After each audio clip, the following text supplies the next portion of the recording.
আজকের জীববিজ্ঞান ক্লাসে সবাইকে স্বাগতম। পাঠ পরিচিতি, একাদশ দ্বাদশ শ্রেণী, জীববিজ্ঞান প্রথম পত্র, দ্বিতীয় অধ্যায়, কোষ বিভাজন। সুপ্রিয় শিক্ষার্থীরা, এখানে দুইটা চিত্র দেওয়া আছে। চিত্র দুইটি হচ্ছে দু ধরনের কোষ বিভাজনের চিহ্নিত চিত্র। শুরুতেই আমরা বিভাজন একের দিকে লক্ষ্য করি। এখানে কি দেখানো হয়েছে? বিভাজন একে দেখানো হয়েছে একটি মাতৃকোষ থেকে দুইটি অপত্য কোষের সৃষ্টি হয়েছে। তো এই মাতৃকোষের ক্রোমোজোম সংখ্যা আর অপত্য কোষের ক্রোমোজোম সংখ্যা কিন্তু সমান। এই কোষ বিভাজনে মাতৃকোষ ও অপত্য কোষের ক্রোমোজোম সংখ্যা কি সমান? হ্যাঁ, এখানে আমরা দেখতে পাচ্ছি মাতৃকোষ আর অপত্য কোষের ক্রোমোজোম সংখ্যা সমান। তাহলে এই কোষ বিভাজনের নাম কি? শিক্ষার্থীরা, আমরা জানি যে মাইটোসিস কোষ বিভাজনে মাতৃকোষের ক্রোমোজোম সংখ্যা আর অপত্য কোষের ক্রোমোজোম সংখ্যা সমান হয়। তাহলে এই কোষ বিভাজনটির নাম হচ্ছে মাইটোসিস কোষ বিভাজন। এবার আমরা বিভাজন দুইয়ের দিকে লক্ষ্য করি। এখানে দেখানো হয়েছে একটি মাতৃকোষ বিভাজিত হয়ে চারটি অপত্য কোষের সৃষ্টি করেছে। তবে এই ক্ষেত্রে মাতৃকোষের ক্রোমোজোম সংখ্যা থেকে নতুন যে অপত্য কোষ সৃষ্টি হয়েছে চারটি, তাদের ক্রোমোজোম সংখ্যা কিন্তু অর্ধেক হয়। এই কোষ বিভাজনে অপত্য কোষের ক্রোমোজোম সংখ্যা মাতৃকোষের সমান না অর্ধেক। আমরা উপরের চিত্রে দেখতে পাচ্ছি মাতৃকোষের থেকে নতুন সৃষ্ট অপত্য কোষে ক্রোমোজোম সংখ্যা অর্ধেক হয়। তাহলে এই কোষ বিভাজনের নাম কি? আমরা জানি যে মিওসিস কোষ বিভাজন প্রক্রিয়ায় একটি মাতৃকোষ থেকে যে চারটি অপত্য কোষের সৃষ্টি হয়, তাদের ক্রোমোজোম সংখ্যা মাতৃকোষের অর্ধেক হয়। তাহলে এই কোষ বিভাজনের নাম হচ্ছে মিওসিস বা মায়োসিস কোষ বিভাজন। এক্ষেত্রে মাতৃকোষের বিভক্তির মাধ্যমে যে চারটি অপত্য কোষ সৃষ্টি হয়, তাদের ক্রোমোজোম সংখ্যা মাতৃকোষের ক্রোমোজোম সংখ্যার অর্ধেক হয় বলে মায়োসিসকে হ্রাসমূলক বিভাজনও বলা হয়।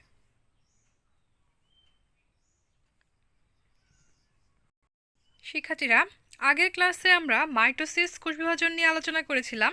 আমাদের আজকের পাঠ হচ্ছে মায়োসিস কোষ বিভাজন।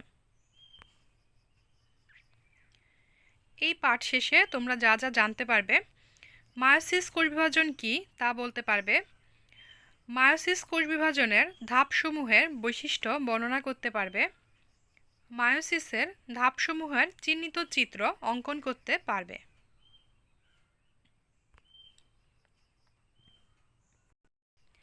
আমাদের আজকের পাঠ যেহেতু মায়োসিস কোষ বিভাজন, তাই পাঠের শুরুতেই আমরা জানব মায়োসিস কোষ বিভাজন মূলত কি। সাধারণত যে দীর্ঘ ও জটিল কোষ বিভাজন প্রক্রিয়ায় একটি ডিপ্লয়েড কোষ দুইটি ধাপে এবং কয়েকটি দশায় নিউক্লিয়াসের দুবার এবং ক্রোমোজোমের একবার বিভাজনের মাধ্যমে এমন চারটি হ্যাপ্লয়েড অপত্য কোষ সৃষ্টি করে যাদের ক্রোমোজোম সংখ্যা মাতৃকোষের ক্রোমোজোম সংখ্যার অর্ধেক হয়, তাকে আমরা মায়োসিস কোষ বিভাজন বলতে পারি। মায়োসিস সর্বদা ডিপ্লয়েড কোষে হয় এবং পরবর্তীতে ওই ডিপ্লয়েড অবস্থা থেকে হ্যাপ্লয়েড অবস্থা প্রাপ্ত হয় মায়োসিস কোষ বিভাজনের মাধ্যমে। মায়োসিস কোষ বিভাজনের আগে ও পরে ক্রোমোজোম সংখ্যা যেহেতু হ্রাস পায়, অর্থাৎ মাতৃকোষের থেকে যে অপত্য কোষ সৃষ্টি হয় তাদের ক্রোমোজোম সংখ্যা অর্ধেক হয়ে যায়, সেজন্য মায়োসিস কোষ বিভাজনকে হ্রাসমূলক কোষ বিভাজনও বলা হয়।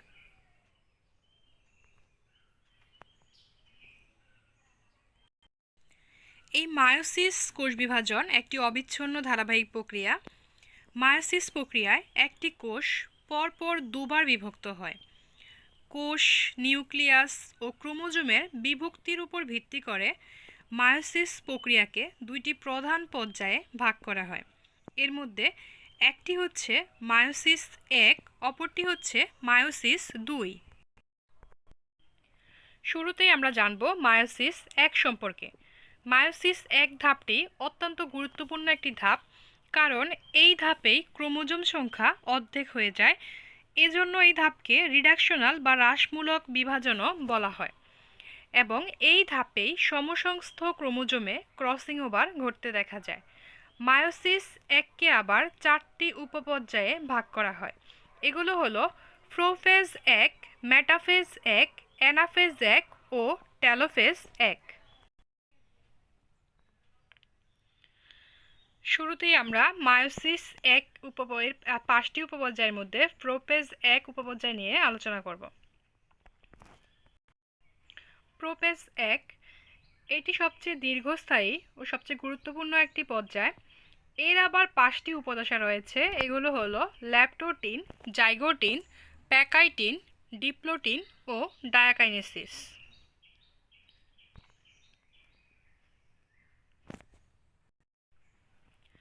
1. ল্যাপ্টোটিন।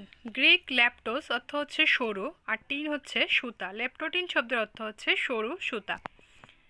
এই উপদশায় শুরুতেই নিউক্লিয়াসের জলীয় অংশ হ্রাস পায় এবং নিউক্লিয়ার রেটিকুলাম খুলে নির্দিষ্ট সংখ্যক ক্রোমোজোম সৃষ্টি করে। অনেকটা মাইটোসিসের প্রোফেজ দশার মতো। এরপর ক্রোমোজোমগুলো কুণ্ডলী পাকাতে শুরু করে, ফলে মোটা ও খাটো দেখায়। তবে এই ক্ষেত্রে ক্রোমোজোম এক ক্রোমাটিড বিশিষ্ট হয়। এরপর ক্রোমোজোমে দৈর্ঘ্য বরাবর দানাদার ক্রোমোমিয়ারের উপস্থিতি দেখা যায়। এই উপধাপে নিউক্লিয়াস আকারে বড় হয়, নিউক্লিয় পর্দা ও নিউক্লিওলাস স্পষ্ট থাকে।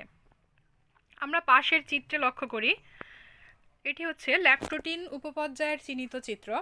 শুরুতেই দেখো বাইরের দিকে রয়েছে কোষ প্রাচীর। কোষ প্রাচীরের পরেই অবস্থান হচ্ছে কোষ ঝিল্লির। এরপর রয়েছে নিউক্লিয় পর্দা বা আবরণ, তারপর একটি গোলাকার সেন্টোমিয়ার এবং সবশেষে রয়েছে অধিকতর গাঢ় বর্ণের নিউক্লিওলাস।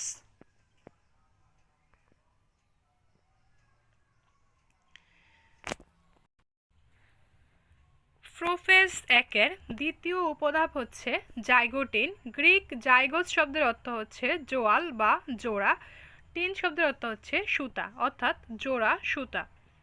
এই উপধাপে সমসংস্থ ক্রোমোজোমগুলোর মধ্যে আকর্ষণের ফলে তার দৈর্ঘ্য বরাবর সমান্তরালে জোড় বাঁধে, অর্থাৎ সমসংস্থ ক্রোমোজোম দুইটি দৈর্ঘ্য বরাবর সমান্তরালে জোড়া বাঁধে।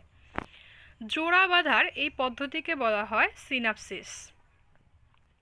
জোড়াবদ্ধ সমসংস্থ ক্রোমোজোমকে একত্রে বাইভ্যালেন্ট বলে। অর্থাৎ যেই দুইটি ক্রোমোজোম পরস্পর জোড়া বাঁধে তাদেরকে একত্রে বলা হয় বাইভ্যালেন্ট। মোট ক্রোমোজোমের অর্ধেক বাইভ্যালেন্ট সৃষ্টি হয়। বাইভ্যালেন্টে কুণ্ডলী সৃষ্টির ফলে আপাত দৃষ্টিতে একটি খাটো ও মোটা ক্রোমোজোম মনে হয়। অর্থাৎ ক্রোমোজোম দুইটি যখন কুণ্ডলী সৃষ্টি করে তখন তাদেরকে একটি খাটো ও মোটা ক্রোমোজোম বলে মনে হয়। প্রাণীকোষের ক্ষেত্রে সেন্টিউলের বিভাজন শুরু হয়। নিউক্লিওলাস ও নিউক্লিয়ার এনভেলপ তখনও দেখা যায়। পাশের চিত্রে দেখো, এই ক্ষেত্রে জোড়াবদ্ধ সমসংস্থ ক্রোমোজোম দুইটি যখন একত্রে অবস্থান করে পরস্পরকে আকর্ষণ করার ফলে তখন এই অবস্থানকে চিহ্নিত করা হয়েছে বাইভ্যালেন্ট। এরপরে রয়েছে সেন্টোমিয়ার ও নিউক্লিওলাস। প্রোফেজ 1-এর তৃতীয় উপধাপ হচ্ছে প্যাকাইটিন। এই উপদশায় প্রতিটি ক্রোমোজোম সেন্টোমিয়ার ব্যতীত দৈর্ঘ্য বিভক্ত হয়ে প্রতিটি বাইভ্যালেন্টে 4টি ক্রোমাটিড সৃষ্টি করে। 4টি ক্রোমাটিডকে আবার একত্রে বলা হয় টেট্রাড। একই ক্রোমোজোমের 2টি ক্রোমাটিডকে পরস্পরের সিস্টার ক্রোমাটিড এবং ভিন্ন ক্রোমোজোমের ক্রোমাটিড দুটিকে পরস্পরের নন সিস্টার ক্রোমাটিড বলা হয়। এন্ডোনিউক্লিয়াস নন সিস্টার ক্রোমাটিড দুইটির এক বা একাধিক স্থানে একই তলে ভেঙে দেয় এবং লাইগেজ ভাঙা প্রান্তগুলো পরস্পরের নন সিস্টারের সাথে জোড়া বাঁধে। ক্রোমোজোমের এই অংশের বিনিময়কে, অর্থাৎ একটি বাহুর সাথে আরেকটি বাহুর এই অংশের বিনিময়কে বলা হয় ক্রসিং ওভার। এই ক্ষেত্রে শুধুমাত্র নন সিস্টার ক্রোমাটিডের মধ্যেই অংশের বিনিময় ঘটে, আর একেই ক্রস ওভার বা ক্রসিং ওভার হিসেবে চিহ্নিত করা হয়। আমরা পাশের চিত্রে লক্ষ্য করি, প্যাকাইটিন উপপর্যায়ের চিহ্নিত চিত্র। উপরের দিকে রয়েছে কায়াজামা। মূলত এই যে প্যাকাইটিন উপপর্যায়, এই শেষের দিকে বাইভ্যালেন্টের যে দুটি নন সিস্টার ক্রোমাটিড সম্ভবত কোনো একটা স্থানে ভেঙে যায় এবং পুনরায় ওই একটির সাথে অন্যটির জোড়া লাগে। ফলে ওই যেই অংশে জোড়া লাগে সেই অংশে ইংরেজি এক্স চিহ্নিত বা অনেকটা ক্রসের মতো একটা অংশের সৃষ্টি হয়। এই এক্স চিহ্নিত বা ক্রস চিহ্নের অংশকে বলা হয় কায়জামা। এরপর রয়েছে ট্র্যাক্টার। প্রতিটি বাইভ্যালেন্টে 4টি ক্রোমাটিড সৃষ্টি হয়। এই 4টি ক্রোমাটিডকেই একত্রে বলা হয় ট্র্যাক্টার। চতুর্থ উপধাপটি হচ্ছে ডিপ্লোটিন। গ্রিক ডিপ্লোস শব্দের অর্থ হচ্ছে দ্বিগুণ, টিন হচ্ছে সুতা, ডিপ্লোটিন শব্দের অর্থ হচ্ছে দ্বিগুণ সুতা।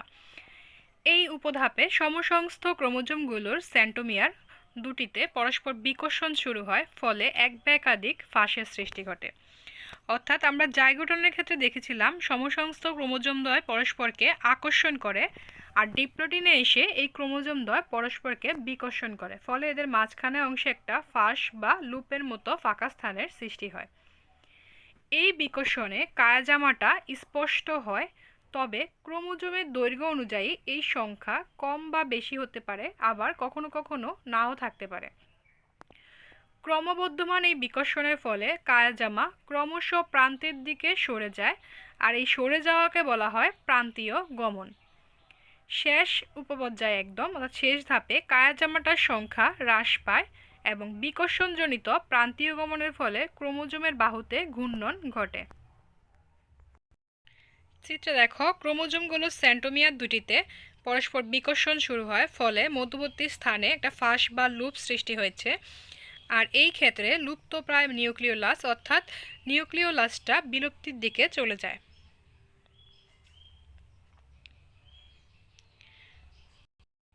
প্রোফেজ 1-এর সর্বশেষ উপধাপটি হচ্ছে ডায়াকাইনেসিস। এই ক্ষেত্রে শুরুতেই নিউক্লিওলাস ও নিউক্লিয় পর্দা বিলুপ্ত হয়ে যায়, তবে প্রান্তীয়করণ তখনও চলতে থাকে। অর্থাৎ আগের ধাপে যে প্রান্তীয়করণ শুরু হয়, ডায়াকাইনেসিসেও সেই প্রান্তীয়করণ প্রক্রিয়া চলতে থাকে। ক্রোমোজোমগুলোর গায়ে ম্যাট্রিক্স জমা হওয়ায় তখন বেশি খাটো ও মোটা দেখায় ক্রোমোজোমগুলোকে। সমসংস্থ ক্রোমোজোমগুলো প্রান্তের কায়াজামা দিকে পরস্পরের সাথে আটকানো থাকে। ক্রোমোজোম দুইটি পরস্পরের সাথে আটকানো থাকে। বাইভ্যালেন্ট নিউক্লিয়াসের পরিধিতে বিন্যস্ত হয় এবং প্রাণীকোষের ক্ষেত্রে সেন্টিউল দুটি দুমেরুতে পৌঁছায়।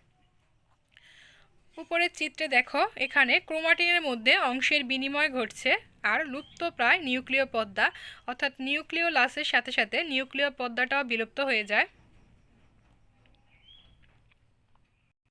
প্রোফেজ 1-এর 5টি উপধাপের পর রয়েছে মায়োসিস 1-এর মেটাফেজ 1 ধাপ।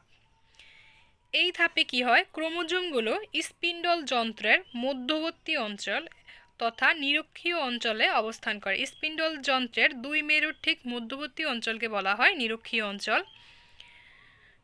বাইভ্যালেন্টের সেন্ট্রোমিয়ার দুটি 2 বিপরীত মেরুতে স্পিন্ডলের ট্রাকশন তন্তুর সাথে সংযুক্ত হয়। বাইভ্যালেন্টের সেন্ট্রোমিয়ার দুটিও পরস্পরের বিপরীত মেরুতে অবস্থান করে এবং ক্রোমোজোমের মধ্যে ফাঁস সৃষ্টি হয়। পাশের চিত্রে লক্ষ্য করো মেটাফেজ 1-এর 2 মেরুর ঠিক মধ্যবর্তী অঞ্চল যেটা অর্থাৎ যেখানে ক্রোমোজোমগুলো এসে অবস্থান করে সেটা হচ্ছে নিরক্ষীয় অঞ্চল। এখানে রয়েছে ক্রোমোজোম, এরপর রয়েছে সেন্ট্রোমিয়ার, স্পিন্ডল তন্তু আর হচ্ছে মেরু।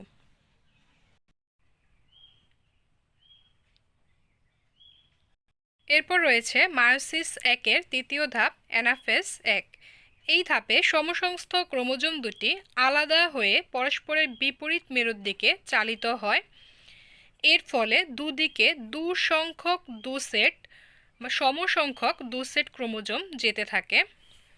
প্রতিটি ক্রোমোজোমের সেন্ট্রোমিয়ার মেরুর দিকে অগ্রগামী হয়, সেন্ট্রোমিয়ারটি উপরের দিকে থাকে বা মেরুর দিকে অগ্রগামী থাকে, এবং বাহুদ্বয় অনুগামী অর্থাৎ বাহুদ্বয় নিচের দিকে অবস্থান করে।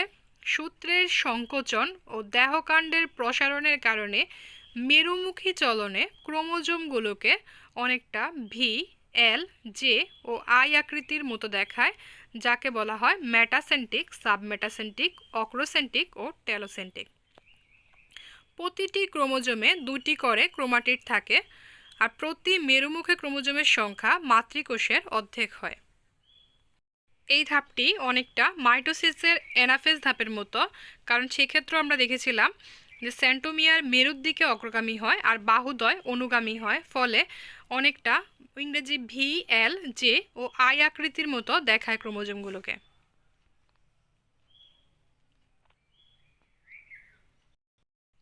মায়োসিস একের সর্বশেষ ধাপটি হচ্ছে টেলোফেজ এক, যেই ধাপে দুটি অপত্য কোষের সৃষ্টি হয়।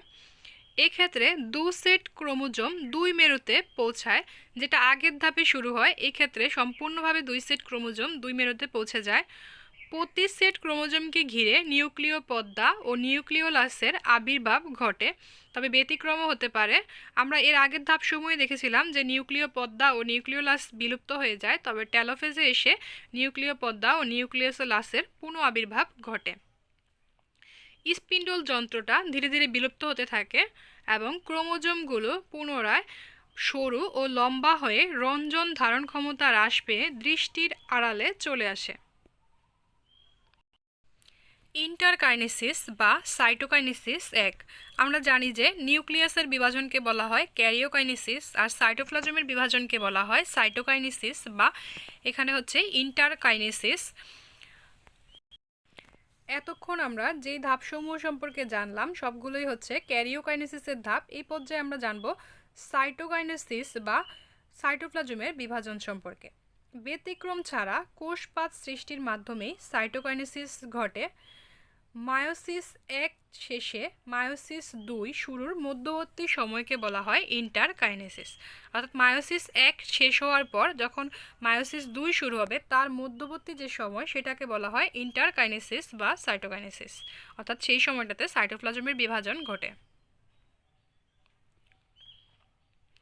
এতক্ষণ আমরা মায়োসিস একের বিভিন্ন ধাপ উপধাপ নিয়ে আলোচনা করলাম। এবার আমরা জানব মায়োসিস দুইয়ের ধাপসমূহ সম্পর্কে। মায়োসিস একে প্রাপ্ত দুইটি অপত্য হ্যাপ্লয়েড নিউক্লিয়াস মাইটোসিসের অনুরূপ পদ্ধতিতে বিভক্ত হয়ে চারটি হ্যাপ্লয়েড কোষ বা নিউক্লিয়াস গঠন করে। এরপর মায়োসিস দুইয়ের আবার চারটি দশা রয়েছে। এই চারটি দশা হচ্ছে প্রোফেজ দুই, মেটাফেজ দুই, অ্যানাফেজ দুই ও টেলোফেজ দুই। এবার আমরা এই চারটি ধাপ সম্পর্কে জানব।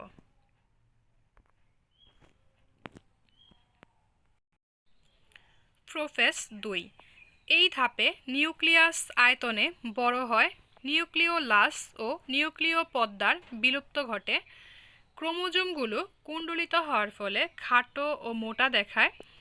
ক্রোমাটিডগুলো পরস্পর থেকে বিচ্ছিন্ন থাকে, তাই বাহুগুলোকে ক্রোমাটিডে বিভক্ত করা যায় বা বিভক্ত দেখায়। পাশে আমরা প্রোফেজ দুইয়ের চিহ্নিত চিত্রের দিকে লক্ষ্য করি। শুরুতেই দেখো ক্রোমাটিডে বিভক্ত ক্রোমোজোম, অর্থাৎ ক্রোমাটিডগুলো পরস্পর থেকে বিচ্ছিন্ন হয়ে যাওয়ার ফলে একে ক্রোমাটিডগুলোকে অনেকটা বিভক্ত, ক্রোমোজোমটা বিভক্ত, বাহুগুলো বিভক্ত দেখায়। এরপর রয়েছে মেটাফেজ দুই। মায়োসিস একের সমকোণে স্পিন্ডল যন্ত্র গঠিত হয়। এক্ষেত্রে স্পিন্ডল যন্ত্র সমকোণে গঠিত হয়। ক্রোমোজোমগুলো খাটো ও মোটা এবং নিরক্ষীয় তলে অর্থাৎ মাঝ বরাবর সজ্জিত থাকে। সেন্টোমিয়ার নিরক্ষীয় অঞ্চলে এবং ক্রোমাটিডগুলো মেরু প্রান্তের দিকে প্রসারিত হতে শুরু করে। সেন্টোমিয়ার বিপরীত মেরু থেকে আগত দুইটি ট্রাকশন তন্তুর সাথে যুক্ত হয়। শেষে সেন্টোমিয়ার বিভক্ত হয়ে দুইটি করে অপত্য ক্রোমোজোম সৃষ্টি করে।